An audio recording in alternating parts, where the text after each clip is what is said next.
I'm Danny Wood. I'm a journalist, and like Hannibal, I'm travelling with my brothers.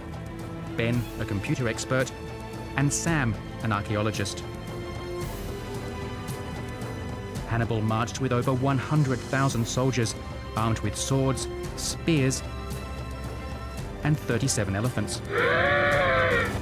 We've been on the road for 6 weeks, and we've cycled 2,700 kilometres up Spain's east coast, through France, across the Alps, and into Italy.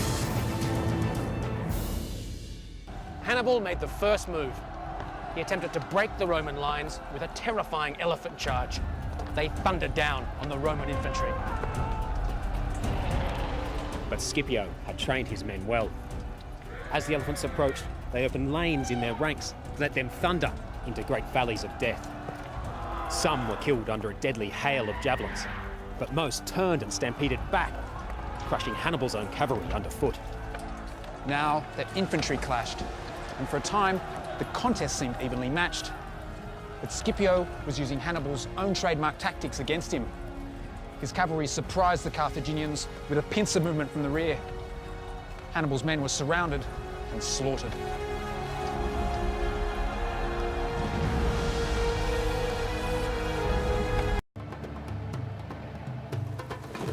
We're heading out of Rome on the Via Appia, and it's starting to rain. And this ancient road is all cobblestone, so it's getting very, very slippery. So we're getting out of Rome as quick as we can. It's a bit like Hannibal's sign from the gods when he had violent hailstorms and he retreated.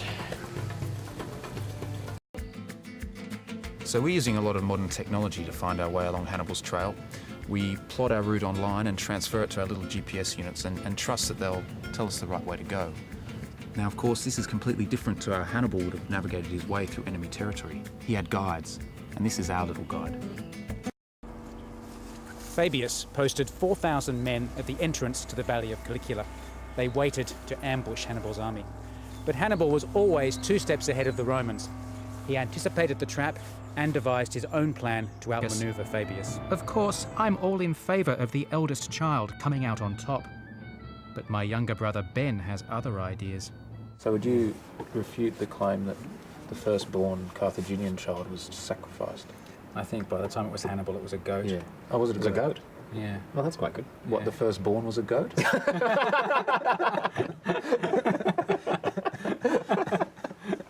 Possibly. Possibly. So Marta, what would have Amperius been like in Hannibal's time? Well, in that time, at the end of the 3rd century BC, Emporion. Can you imagine turning these nice, peaceful animals into something that would actually kill a Roman soldier? They are very good learners. But Hasdrubal's messages were intercepted by the enemy, and instead of Hannibal, the Roman army was waiting. Trapped alongside a river, the situation for Hasdrubal's Carthaginians was hopeless, but they fought a desperate battle. When he could see that all was lost, Hasdrubal turned his horse towards the Romans and rode into them to die in battle. Some nights later, a Roman horseman galloped up to Hannibal's camp. He threw something in that landed with a thud. When Hannibal saw it, he said, "This is the fate of Carthage." It was Hasdrubal's severed head.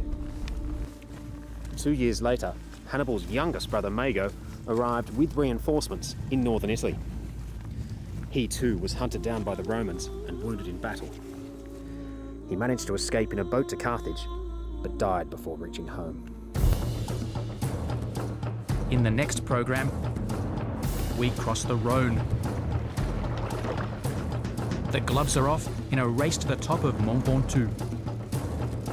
And we prepare to scale the Alps.